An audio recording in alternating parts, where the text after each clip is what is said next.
their environments. So, which is a kind of conflict already over there, right? Between, obviously, they understand that growth and optimization is important, but they understand there is a tech debt that they need to catch up to. Now, even before putting new technologies in place, right?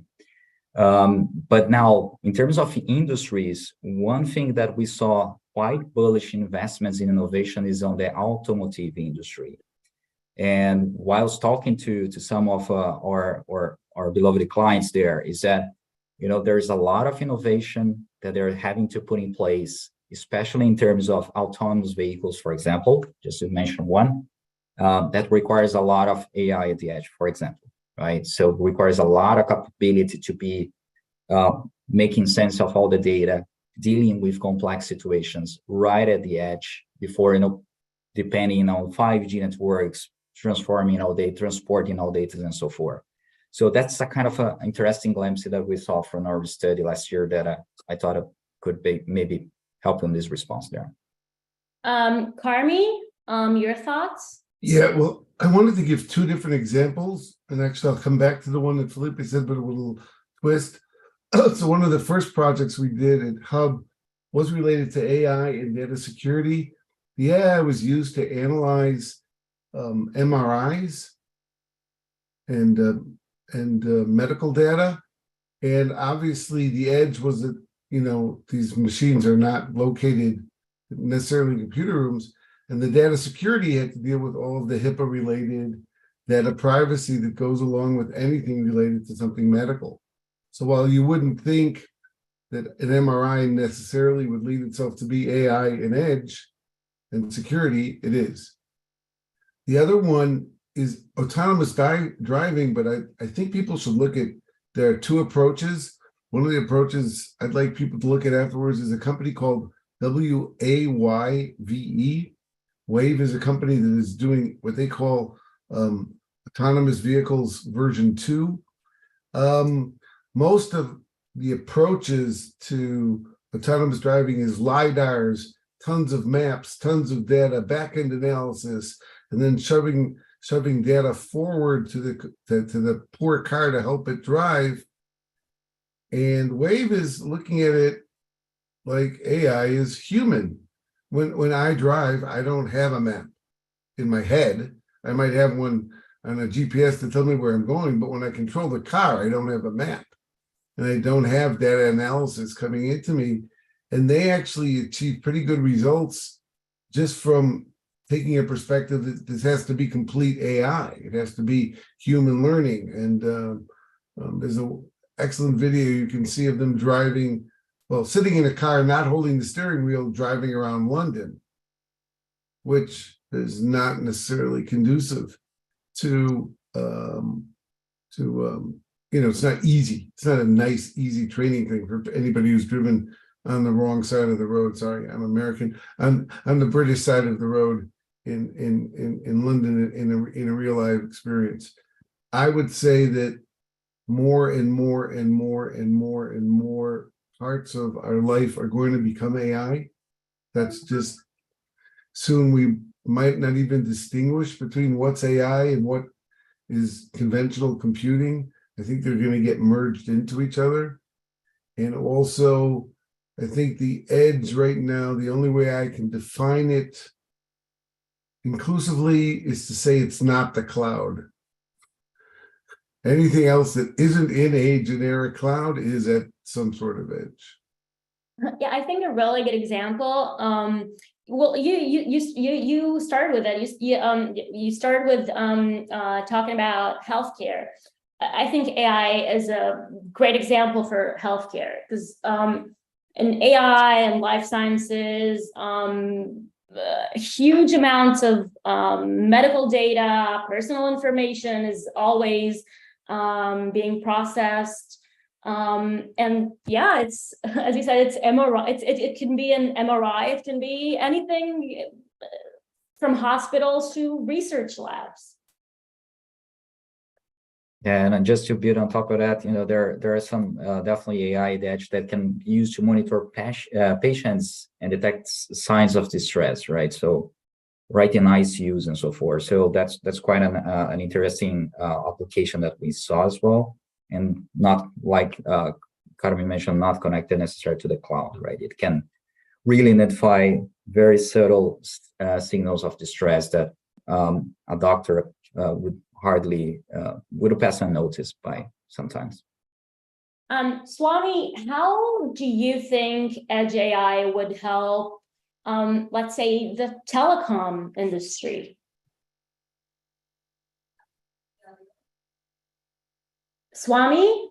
You're on mute. You're on mute. Sorry. AI, particularly the edge intelligence, right? It's a critical paradigm for 5G and then future 6G systems. As we are deploying or plan to deploy the intelligent edges in 5G networks, it's so important.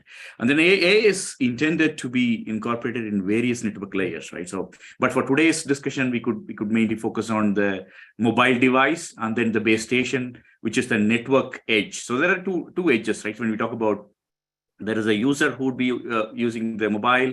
That's an edge from an end user point of view, but from a network ops point of view, the base station is a network edge. So we need to think about both the edges.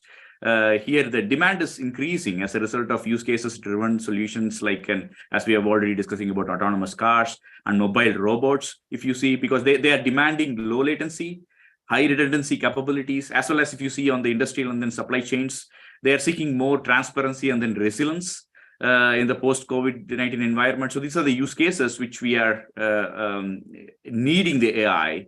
That could be one area. And then also, if you see from a telco operator's point of view, end users' quality of experience is very, very important KPI, right? The edge AI enables low latency, since the inference is going to be conducted locally, and then also minimizing the delay in connecting with the cloud. So it will be reducing also the bandwidth demand and then cost, right? So all these things putting together, edge AI would be very, very important. Moreover, edge AI addresses the data security and privacy problems, right? We have already talking about the life sciences and then more from the medical side, but also from the telco sides, if you see data security and then privacy of the customer. So we don't want to share it with anyone else. So that security is also important. So one more thing I would like to point out here is the AI is also used to strengthen the security. This topic is, we are thinking that what is the security threats and then how are we going to solve the edge AI?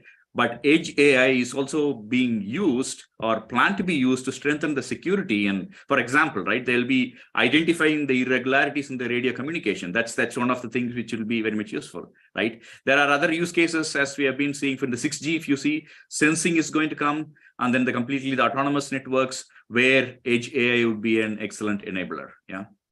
Back to you. Thanks. I want to talk about a bit about AI strategies. Ramesh, can you explain the Department of Defense AI strategy? Sure, it's a loaded question. So one of the very simple way to explain that is, how do we extract the value from data that we already have? We have lots of data, right? And it can be enabled by platforms. It can be enabled by your mission priorities and use cases. There are multiple ways you can look at it, as I mentioned earlier, like what are your decision support scenarios, which is like a HR system. What is the best person for this job for a 6-month rotation? Or a decision augmentation system, which is more like the autopilot in your Tesla car, which will help provide a safe way for a human machine to work. Or it could be a decision automation system like earthquake warning systems, right? You don't have time for somebody to wait for 1 hour and then give a notification. It has to be real time. You evacuate people for public safety kind of scenarios. And using these paradigms and scenarios, it's a business model change, obviously, how we work. It's about human-machine teaming and machine-machine teaming. There are two aspects of it.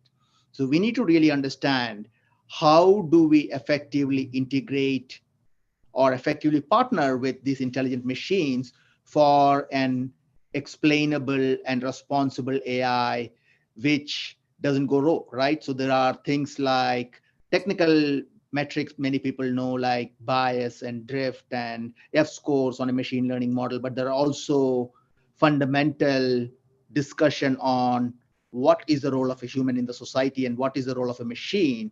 And at least from a DoD perspective, we always are holding human beings accountable. We may use machines, we may have very intelligent machines, but there's always a human being who's in charge. And that is where when we look at human machine teaming. So when we established our AI strategy, we looked at 5 different pillars. It started off with the most important part, skills. Do our workforce have the skills and talent to be ready for next decade, right? I cannot look in 3 months, 6 months time. I have to plan ahead for maybe next 10 years. And nobody can go and hire thousands of people overnight. That is also not an answer. So I have to upskill and cross-skill my existing people. Second comes platforms and tools. Do I have the existing digital platform framework? So my definition of digital platform is my existing data center, my supercomputing clusters, my hybrid multi-clouds, my edge nodes, everything is part of the digital platform. And the data that is on this digital platform had to be extracted and exploited, provided as APIs for somebody to consume, or so it enables that, like an AI fabric. Think of like a data fabric, but where you have ML ops, where you have shared machine learning models, and you are sharing that. It could be a foundational model, it could be domain adapted model, whatever it is. And then we looked at our mission applications. Where do we really need it? Especially for our joint missions, working with our alliance and partners around the world. How do we integrate land, air, sea, space, and cyber into one integrated operations? And above and beyond, we are heavily focusing on collaboration with industry, academia, and our partners and allies around the world. And going back to the discussion on explainable and responsible AI, we also want to make sure we have policies in place. Sometimes the technology is moving very fast, policies are catching up. So we are also looking at what do we need in terms of policy for governance and oversight for this responsible and explainable AI. It could be around delegation of authority. It could be around role of synthetic data in a machine learning model. So we need true transparency for effective human-machine teaming. And that's where we are going with DoD's broad AI strategy, and provide that digital platform capabilities for broader ecosystem expansion. And other than defense, Ashish, do you have any other use cases we're already seeing of leveraging AI at the edge? Thanks. I think obviously this is the most interesting question as well, right? Because end of the day, AI is being used to, there are certain key advantages in terms of using edge AI, reduce latency, real-time analytics, higher speeds, lower costs.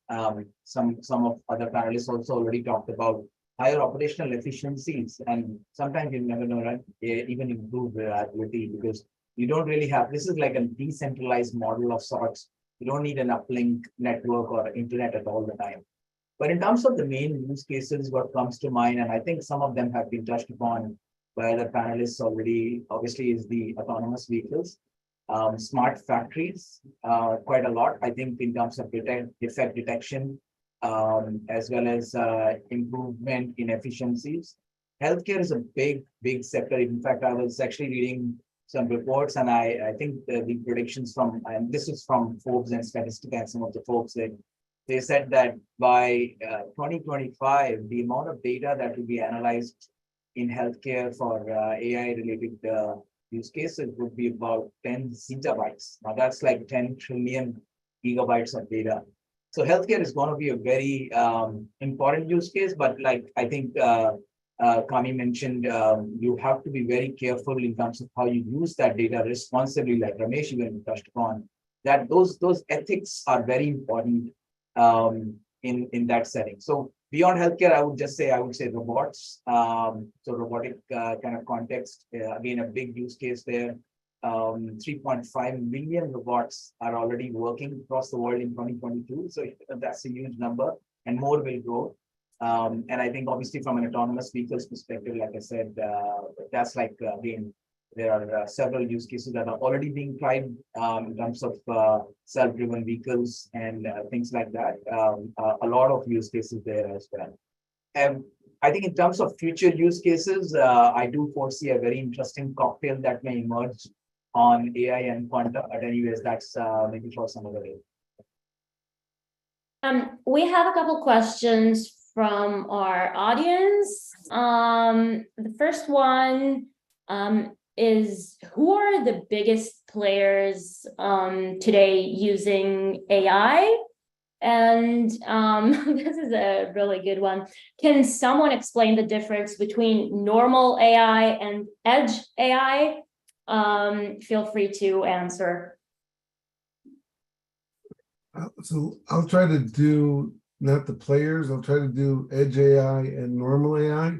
And I think Dr. Malik helped. So normal AI would be, I'm just going to call it cloud-based AI, would be where your CPU and computing your GPU, your computing power for running your AI algorithms is in the cloud. And so you would send your data to the cloud and get your answers from the cloud. And as Swami pointed out, this method is certainly not very efficient in response time and turnaround time due to the length of communication with the cloud. So if you were driving an autonomous car and you needed to wait 300 milliseconds to send something up and back, you'd probably crash into something. That's not very good. If you were doing an autonomous factory and you needed to make quick decisions on if something's going to fall off a conveyor belt, the time it would take to go up and back to the cloud, even if you got the decision right, you'd have a mess on the floor. So the edge is actually moving the algorithms out of the cloud environment or out of a back-end platform environment, like a data center environment, closer to where they're being used for response time and backup and things like that. So that's the difference between edge AI and non-edge AI. And then we learned about Dr. Malik? Yeah. Yeah, what I'll add to that is obviously it is closer to the edge and to the end user. It offers the benefits of lower latency, reduced costs because you don't have to send data back and forth. It offers other benefits, lower security risk because the data is distributed. So companies are not vulnerable to an entire, database being, all of their data sets being leaked because they're centrally located. It offers other benefits such as privacy in certain use cases. If the data is being handled and kept on endpoint devices and the machine learning models are, at least used locally on your mobile phones, for certain use cases, obviously, then your data is kept private, right? So that has the privacy benefit. So those are 2 points that I wanted to highlight as we talk about differences between edge AI and the normal or centralized AI. We have a question from Irfan. Ashish, since we are talking about the healthcare industry, what sort of impact, in your opinion, can AI have on the privacy and data security? Oh, very interesting question. Like I mentioned earlier, I think from a HIPAA, which is kind of a US centric regulation in the industry, there are very important protections that are required for electronic payment, electronic protected health information, right? EPHI, as it is called in HIPAA. So I think from a challenges, and I think it's kind of covered in some of the other sections that we have in this webinar. But if I can quickly touch upon that, there are definitely some ramifications because organizations, while like Dr. Malik mentioned, there is obviously this element of decentralization in edge AI, where you kind of store the data on the edge or in the endpoints. But then that also brings in a lack of governance that may creep in terms of protecting that information, both from a security standpoint and from privacy standpoint as well. So it's always kind of a balancing act. And I think it's better to be watchful than to be sorry, is what I would say. And of course, there are some things that we will touch upon in detail later. So this is kind of a question that possibly could easily help us go into the next section very soon. Thanks. Thank you, Ashish. Moving on to our second topic, challenges and risks. Dr. Malik, how mature is Edge AI? Well, I think it's still an emerging technology, despite the use cases that were mentioned by Ashish and others. I think there are some use cases that are more mature than others. If you think about visual inspection or predictive maintenance, those are use cases that are becoming more common across industries. There's also use cases around real-time analytics that are becoming more, that are being used more. So think about, the data collected by IoT sensors that is being used to make, used for some analytics and being used to make some decisions if the AI application is integrated with other applications. And I can think of applications such as inventory management or supply chain and physical safety system use cases where those real-time analytics can be beneficial. On the other hand, there are use cases that are less mature. So if you think about immersive experiences through AR or VR devices, that's a less mature use case. Gaming as well is still not as mature. So I think it's emerging. Adoption is probably around 10% to 20%, if I dare to say. But the maturity varies by use case. Could you highlight some risks associated with Edge AI?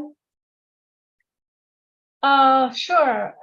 Generally, Edge AI has the same risks as the cloud-based AI in terms of the making sure that the model is accurate and is making the right predictions, in terms of the importance of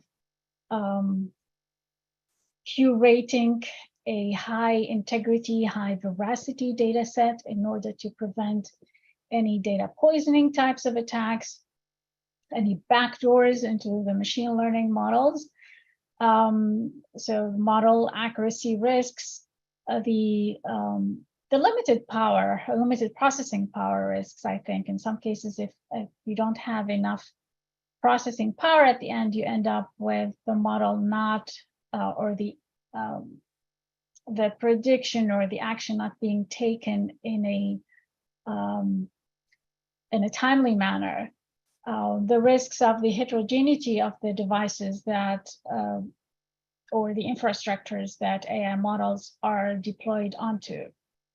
But I will add another risk in terms of how we interact or how the end users interact with these, with Edge AI. I think there is a risk of AI over-reliance. If we trust these, we want to trust these models. We want to build models that we trust so that we can use them. But there is a risk of over-relying on the AI to make the decisions. And we don't want to be in that space. On the other hand, we want to be able to understand how the AI application or the machine learning model is making decisions. So we want to build AI that is trustworthy, that is transparent and explainable. And I can see that as one of the major risks. Also, specifically for Edge AI, I don't know if it's a risk or not, at least not at this point, but with the emergence of these, foundation models, large language models, it seems like there is a lot more emphasis now on that type of AI, which obviously cloud-based, right? It consumes a lot of resources. So hopefully that does not slow down Edge AI. That's my hope. Felipe, okay, so who in a company is responsible for AI? Yeah, that's a great question. Actually, when we did, well, by the way, when we did this research as well last year, and we asked more than 700 of the tech executives to say, what is your top one priority in a company, right? If you have to list the first one. And what was interesting is that we're seeing a dispersion so big, that there were more than 11, there were actually 12 different top one priorities for the tech executives at each company, which means a lot that, depending on the company, depending on the industry, they have a very specific top one priority, one being business digital strategy development that might be led by the CIO, innovations being led by the CDO, and security and risk by CISOs, and so forth. So, and even if in a few cases, some of the applications being use case driven, very specific. So, and they would lead that application with the support of the executive and technology teams. So it really depends, as a good consultant, it really depends on the case by case. But as you see, this dispersion of the mandate, it's quite interesting that this is not a single person job. It's more a team player kind of decision, how, where, and when you're going to implement AI. So that's really up to this point, as far as I can tell. Swami, what are the new types of attacks that mobile networks are exposed to with edge AI? Yep. As I've already, the previous person who have already talked about it, not much different from what we had from the cloud, but what it is happening now is the threat surface is really high, right? And then, so due to that, it's maybe let me get into the different types of attacks. It may be similar to whatever we have in cloud AI, but something like for the AI and ML algorithms open up the access network. The access network is more on the ready access network to new sort of attacks, right? So attacks on the machine language algorithm by itself. We could divide that maybe more like in poisoning attacks or evasion or in inference attacks.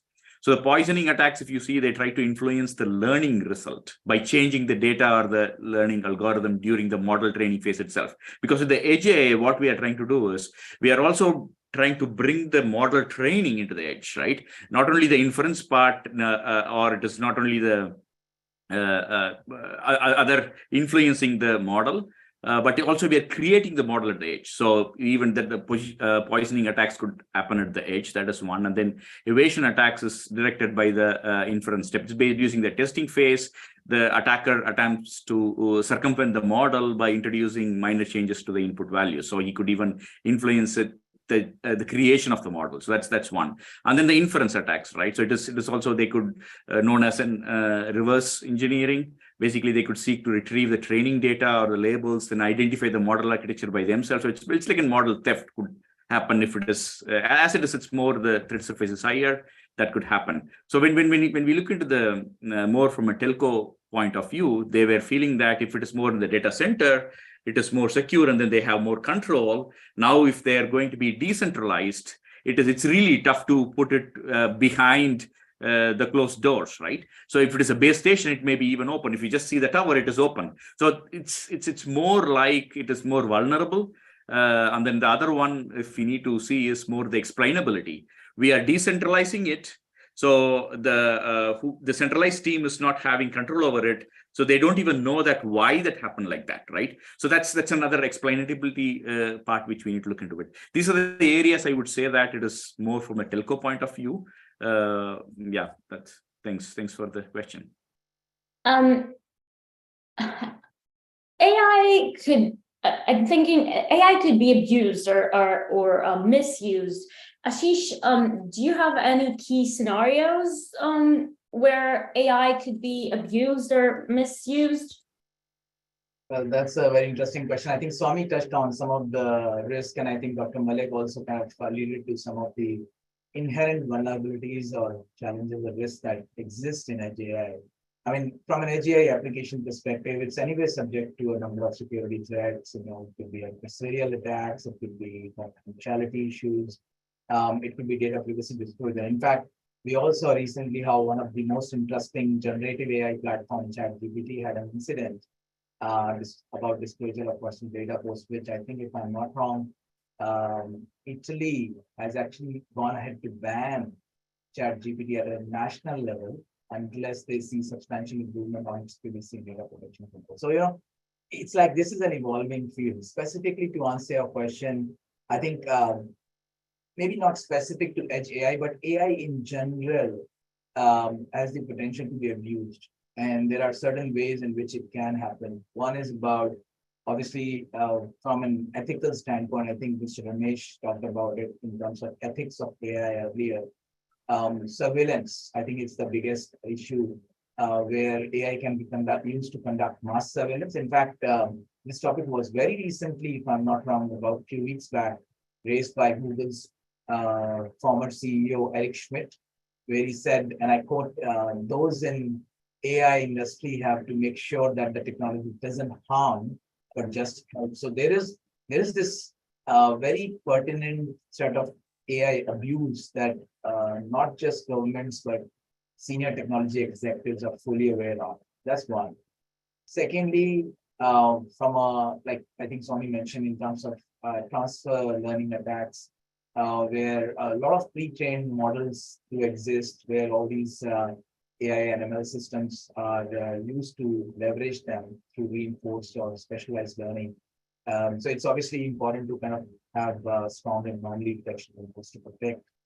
Cyber attacks can also be there, you know, leveraging OSI intelligence, open source intelligence, and other information available. And in fact, because we also investigate a lot of security data breaches and incident, we are seeing attacker techniques that are being enhanced with support from artificial intelligence used in a malicious context.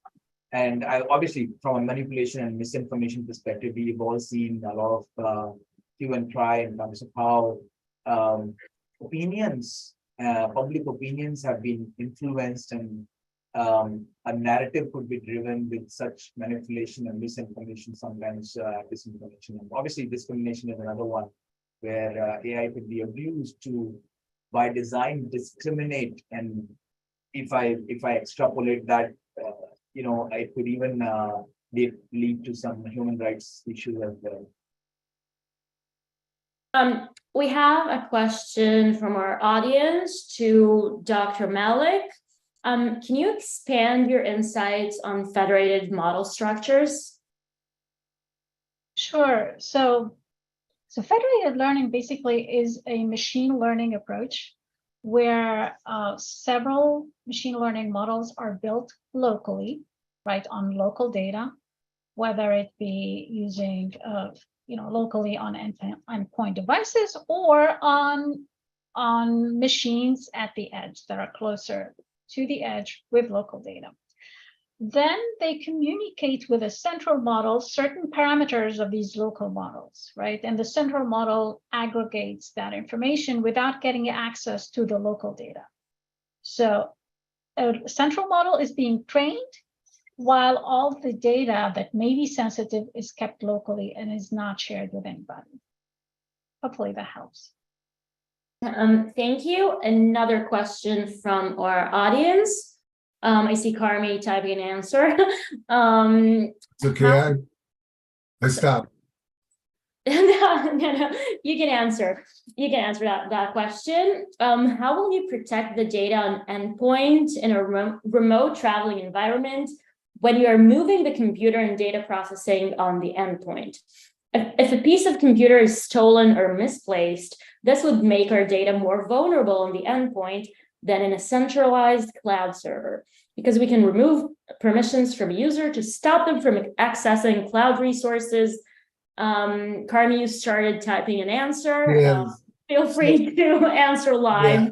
Yeah. Okay, so I just need to go up a level. There's data is in three different modes. Static data, data setting in the disk, The easiest way to protect static data is encrypted on the disk. Even if somebody steals, it doesn't really matter if you have physical access to it. If you don't have physical access to the keys used to encrypt it, we consider that secure. Data in transit normally is referred to data going over networks. Again, data in that mode can be encrypted, and VPNs and all kinds of encryption of the pipe or the data packets themselves normally protect that. The tricky thing is data being used, data in use, data under analysis. Data under analysis, in particular data under analysis by AI, cannot be encrypted. And there's no homomorphic encryption for AI, which it hardly works for anything. It certainly doesn't work for AI. And so the data that is being analyzed by the AI application or by any other application is normally in the clear. And when it is in the clear, it is by definition vulnerable to the attacker because it's not protected. So Hub believes in isolation, and basically to get data in and out of a computing environment, you normally need to go through the network, okay? And especially if you limit other ins and outs, like if you limit physical USBs and other things of that manner for getting data out, and you limit the in and out to the network cards or the network connectivity, then you can protect access to and from the network to protect attackers from getting in and protect data from getting out. It's sort of like locking the door, where the door is the network interface. That is the webinar answer, which is very high level and hopefully it'll create some interest. And then there's a lot of in-depth to do to that. It's hard to give protecting data in use justice in the 5-minute answer. I would like to say one other thing that it should not be confused with, at least for AI. There is something called confidential computing. Confidential computing is encrypting data in memory while it's being computed, something like Intel SGX. That stuff does not isolate. It can encrypt stuff in usage, is not relevant for AI, just for the most part, unless your AI is being done in Intel SGX processors. And so for the most part, and certainly is not applicable to GPUs at this point, although NVIDIA has said that they might be coming out with this as a release. Anyway, so that's what makes stuff fun. I did want to relate to other things about AI and attacking and the dangers, because I think there's a few interesting things. One is everybody can look online and see the Pope wearing a funny white coat. It's a nice new picture. It is created by AI and it looks really real, and it's not real. So when AI has given us the ability that, seeing is believing, seeing is no longer believing. Hearing is believing. Talk about deep fakes. Hearing is no longer believing. AI has really complicated our eyes and our ears and our ability to see things and know that they're true due to the ability the AI has to really fake things up really, really well. So that's one thing that we need to deal with. AI has brought us lots of wonderful analysis, but also popes wearing puffy jackets. And another scary issue is an article I read. Now I'm going to get really technical, so for the non-techies, go a little bit away. There's something called QKD, which is a key transfer mechanism that was managed by Ramesh that Hub Security works with, that uses quantum physics to compute keys, okay, or transfer key information between two different machines, unlike what we normally use today, which is math that is hard. By the way, computers also think math is hard. In fact, factoring prime numbers seems to be hard to computers, but it's getting easier. So we invented QKD. Okay, what does this have to do with AI? Well, when you generate quantum physics, you create side channels, and side channels can be analyzed to determine keys. If you don't know what a side channel is, just think about something making unintended noise. So to protect side channels, you create noise. Noise protects your side channels, except AI can see through the noise. So AI can be used to break or help break some of the most secure encryption and key exchange mechanisms just because it's really good in analyzing noise. And that we're just beginning. One other comment, I don't think outlawing ChatGPT is a good idea. First of all, it won't hold. Second of all, VPNs will get you around anything. So geographic constraints on using web-based software is not necessarily very useful, to say the least. But Jeremy, thank you. Ashish, you unmuted yourself. No, I didn't. Nothing further to add. Thank you. Sorry? No, I just said nothing further to add. Thank you. Okay. One more question from our audience. Typically cameras used to monitor manufacturing facilities, healthcare setup, or defense are not always updated with the firmwares and prone to DOS, denial of service attacks, etc. What are your thoughts on ensuring cameras, as they become smarter and are protected like other edge-based assets? Your thoughts and recommendations can help. Okay, panelists, this one's for whoever wants to answer. Maybe I can take a stab at it. So I think the camera is just, one of the other edge devices. We do a lot of work on operational technology, security, as well as IoT security. And one of the things that is important is when you implement security controls, you just don't implement controls specific to a device or to an endpoint. I think the security controls are critically important from a defense in depth perspective to be implemented not just at the device or endpoint, but as well as in the surrounding network that the device sits in. And that's where I think edge AI becomes tricky, because you may have to then draw those so-called boundaries in which you want to protect certain parts of the network. You can't protect everything in your estate, right? That's very difficult. So I think the way things can possibly work is obviously to implement some hardening on some of these cameras in terms of some of the baseline security settings, making sure from a prevention standpoint. And then, of course, you need to detect the anomalies or abnormal activities, unknown unknowns, so to say, in the network in which these cameras are sitting.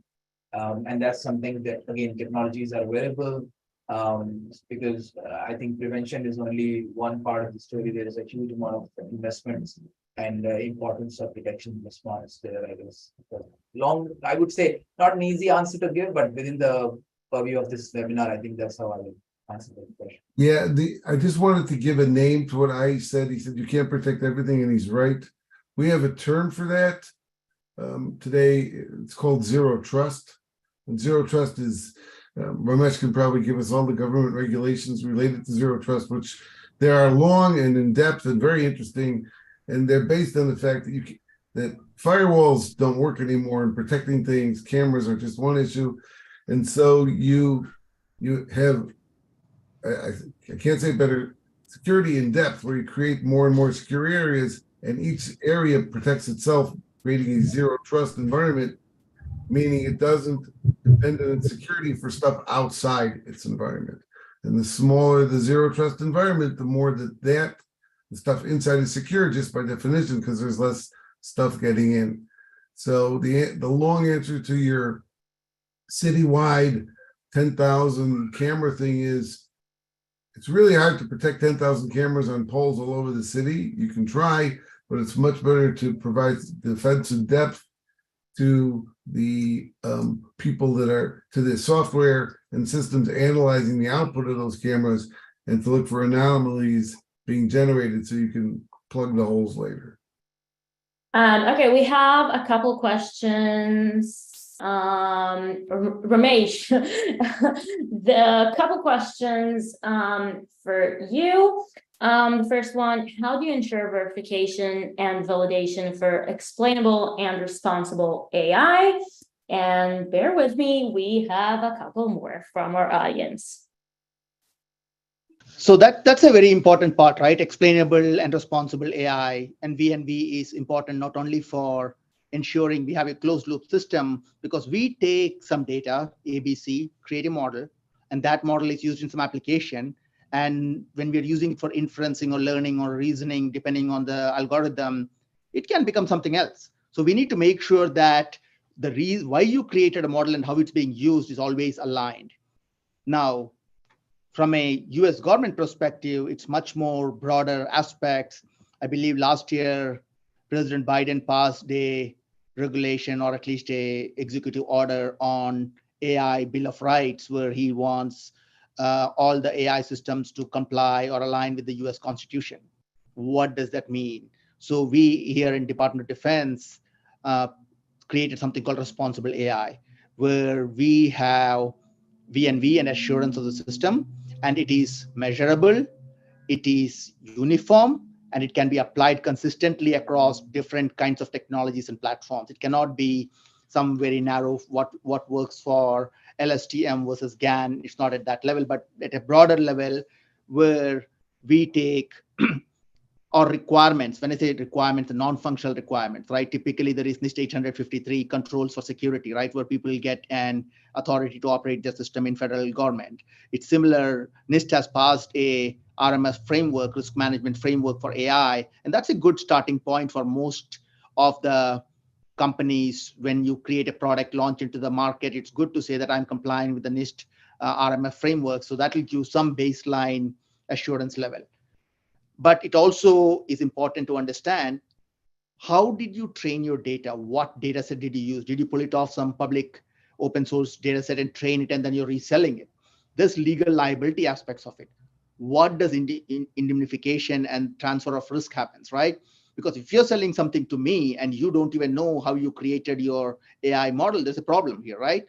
So the chain of trust is very important, similar to any supply chain. So it goes back to, there's a very good report from National Security Commission for Artificial Intelligence, NSCAI, and basically that's what we're trying to implement in federal government, is to ensure we have V&V, assurance, explainability, and responsible AI that aligns with US Constitution and ethical human and values, right? That's where it comes down to. And we are in early stages, as I mentioned early on. Some of the regulations are still being formed, but I think our underlying overarching principles is good. We always want human being to be in charge. Even though it may be on the loop, we may use AI for different purposes, but we want to make sure we manage the machine, not machine managing us. You basically answered a couple questions, and so we have just another thing from our audience. Is there going to be a mandate from the US government that this should be implemented in the near future in regards with the private sector? I think there are two regulations that's out there, not specifically to AI, but NSM 8, which is around zero trust, which is a best practice to protect your existing systems, which goes back to segmentations, isolation, and all the basic practices to reduce your attack surface or threat surface, so you have assurance of your system. From this NSM 10, which is about quantum safe encryption, so your systems are protected from an adversary's quantum computer. Otherwise, right now it's okay, but down the lane, when there is massive large-scale computing power, is there a risk for Shor's algorithm? I don't know that, but it is better to protect your systems, especially which have higher economic value, right? So that is an important aspect. So that is NSM 10. So we have two national security memorandums. 8 is for zero trust, 10 is for quantum safe encryption. As far as AI is concerned, I think the only thing I'm aware of is the responsible AI memo from DoD and the Bill of Rights from the White House. But I think as we start issuing RFPs and contracts, there will be more language that would go into ethics of AI, verification, validation, adversarial robustness, And we want to make sure it's consistent and it can be applied. Because if I'm comparing, not just me, there's 4 separate agencies issues for AI RFPs, and we are evaluating 7 or 8 different vendors. Are we evaluating everybody on the same scale? Right? That is where standardization of policies and requirements or non-functional requirements become important. So I would think the NIST RMF for AI would become a foundational building block for most of the federal agencies in the government. Dr. Malik?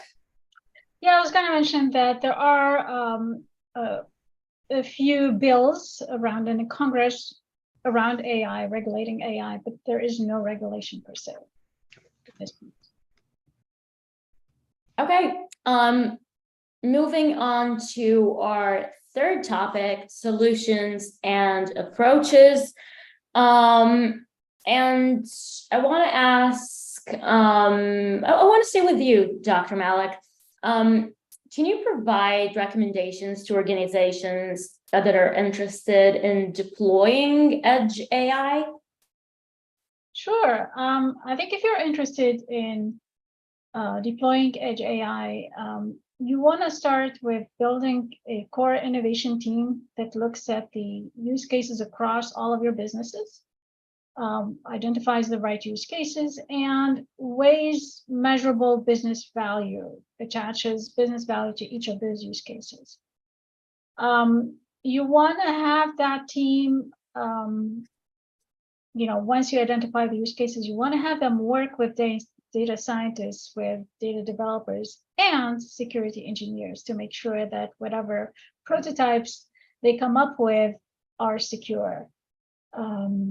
Also,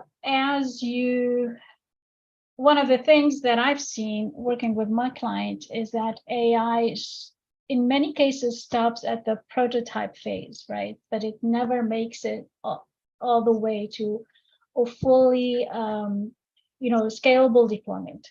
So what you want to focus on as well is building trust around the AI application that is being built, building trust internally and externally by the people who are going to be adopting those or using those AI applications, so that they can work with them, so that they can accept their deployment.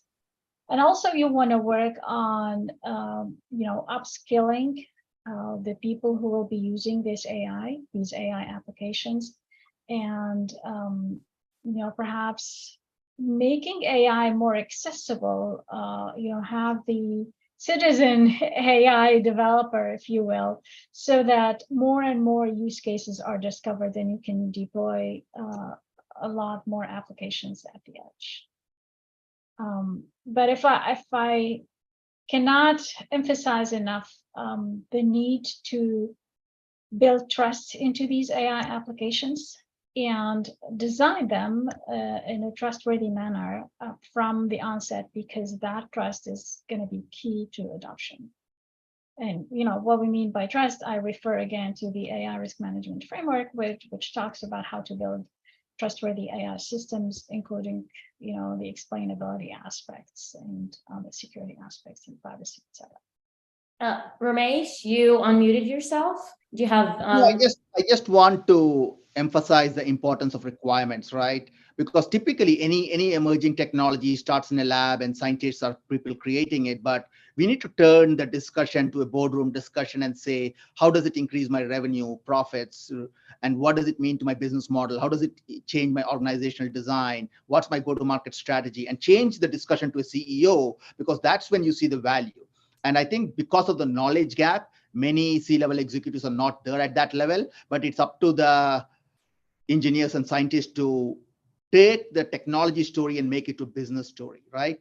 Because if you come and tell all these complex, I have a transfer learning model, blah, blah, blah, or if I can come and tell, I can reduce the new product development cost by 75% and scale, and the marginal cost of scaling is 1/10 of what you were doing currently, I mean, that would get a lot more attention from CFO and CEO, right? I think it is also for people to really understand their business models and turn the discussions into the metrics that their leadership will support, while technology is continuing to evolve. So it's balance between your specific industry and the underlying capabilities based on your core capabilities, right? Obviously, you cannot do everything, right? What works for you may not work for me.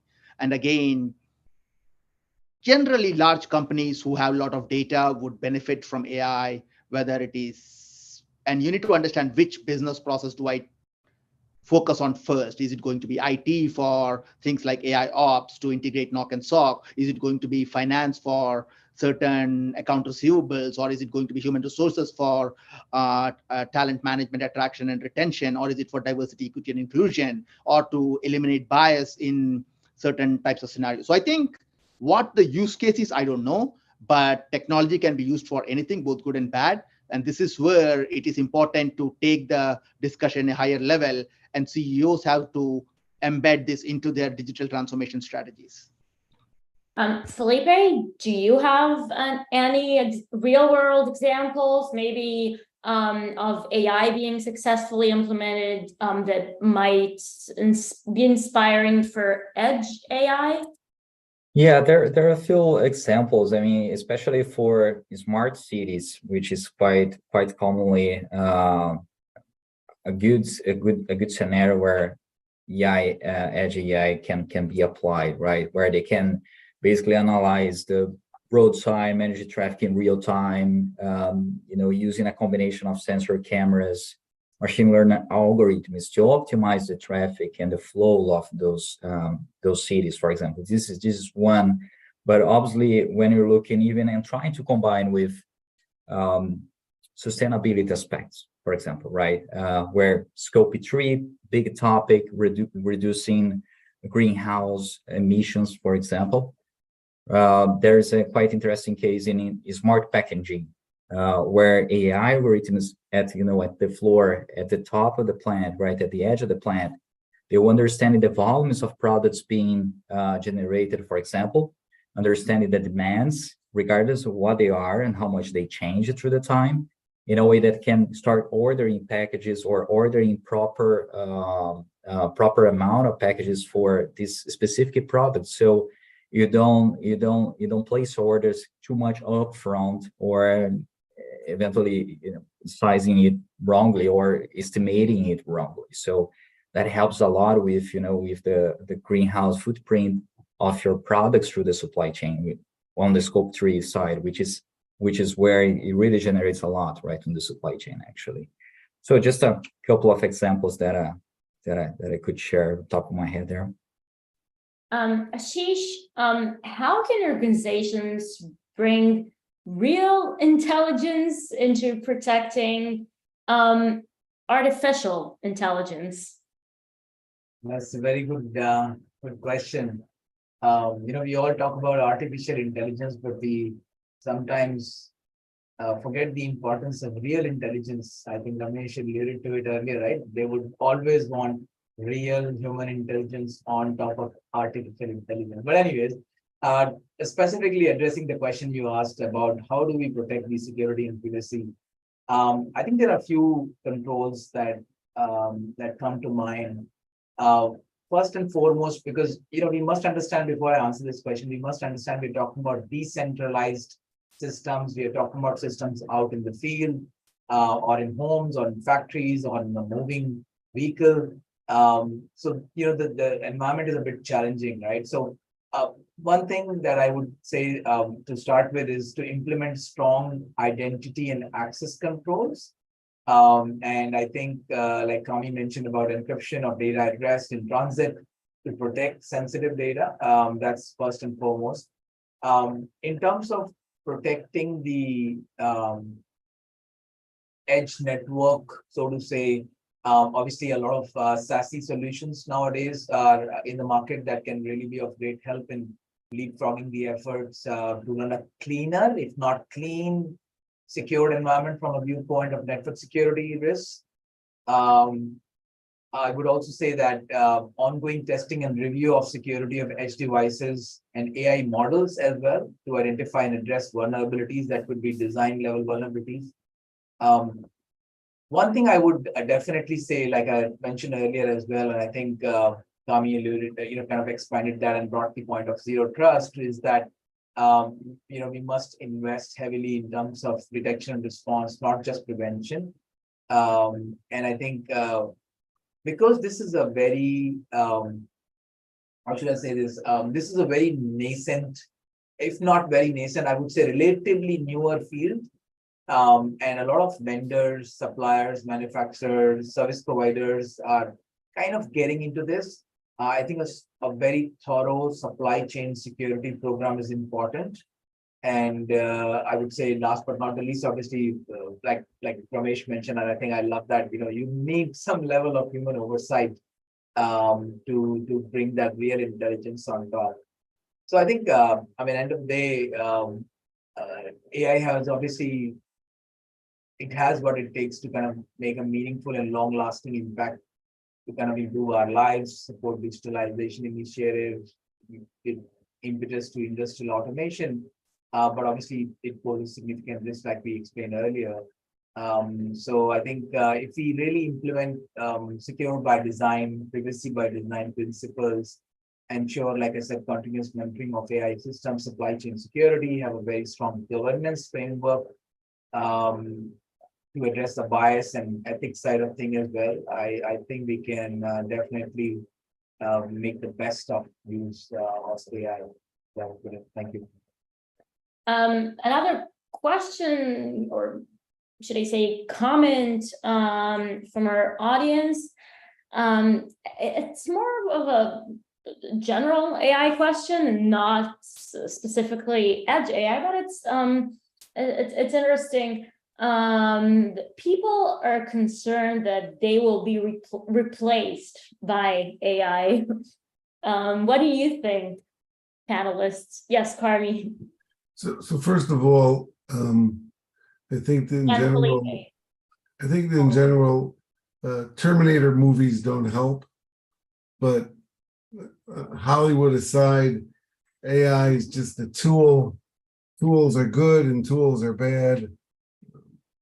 Nuclear reactors, atomic bombs, and other things. In general, you can't fight technology. It's going to come, and you just have to learn the best way to adapt it and take it. I also don't think that new technology replacing jobs is a bad thing. I wonder how many people in 2022 would like the job of shoveling horse stables. It really wasn't, it was a job and it got replaced by the automotive industry. I don't think we miss it. I mean, it literally was, well, I don't need to explain what type of job that was. So as society evolves and technology evolves, types of jobs become better and more advanced. I can't tell you on a personal level, my wife teaches in college, and ChatGPT is really challenging in giving exercises to students that cannot be answered by ChatGPT when it comes to programming. So this is a challenge. It's really hard. And so, but that doesn't mean that you should outlaw it, or even if you can, we can't avoid technology. In fact, I think most of the people on this panel have been living with technology for most of their life. In many cases, it's helped put our kids through college, it's bought our house and paid our mortgage. So we like technology. We like learning about new technology. And so I would just drop the fear and realize that technology is inevitable. And even if you do lose your job, you'll be better off finding something to do with it. Just think about the guy who's no longer cleaning the stables in the Wild West. You really don't want to be there. Felipe? Yeah, just to mention a fun fact, actually I know somebody that just graduated in language and literature, and actually, no perspectives at all. And then suddenly there are a lot of different people trying to hire those people that know how to prompt well AI, how to help AI to think, or prompt the question, frame the questions much better than maybe any of us here, computer sciences or engineers, right? That's one aspect. And a second aspect is that I've been talking to a lot of companies this year with the Deloitte Tech Trends Report 2023. And there is a topic around AI, which is called Open Up to AI, Trusting Our Inorganic Colleagues. And we're not talking about how great the deep learning algorithms are, how advanced they are, or anything like that. But rather, we're showing exactly cases such as American Airlines working with their workforce, transforming 4 hours of gating process, planning planes around the airport over the next day, between 4 hours, moving that to 2.5 minutes with the use of AI. But the way that they approach, it was not throwing an AI to their team and say, you got to use that, now it's going to do your job, but more as a sort of a change management process in a way that the people were, happily to build this sort of solution, proud to build. So it's more a matter of buying actually than necessary to trust it, to make it transparent, understanding the commands, understanding the steps, in a way that they can onboard this tool. So instead of seeing something like, oh no, AI is coming for my job, they're actually saying, okay, my job is changing and I can do higher order type of activities, and AI can do all these boring, very computer scientific problem that it can be solved by a sequence of steps, a little bit more elaborated this time. So that's a very different approach that we've seen some companies successfully implementing AI without people fearing for their jobs. So just want to make that build on top of it. With airports, as you mentioned, let's say airport biometrics, someone will have to make sure this personal data is secure. So hello. Exactly. Yeah. And that's where they place their workforce. I mean, instead of having people 4 hours overnight, trying to make sense where the planes are coming, where the planes are taxiing, loading, which would be faster and so forth, and the routes, which is pretty much like a computer science problem. They are released to deal with the people that are there. There are delayed flights that were delayed, maybe something that needs to be adjusted, some very human specific requirement or assistant that is needed. So they're really there where the people needs, not where the mathematical situation is, right? So Dr. Malik? Yeah, so Accenture has just released a report around ChatGPT and generative AI in general. And in that report, they've identified that about 40% of the tasks that knowledge workers engage in will be done through AI, or AI can perform them. That being said, it's 40% of tasks, not 40% of jobs.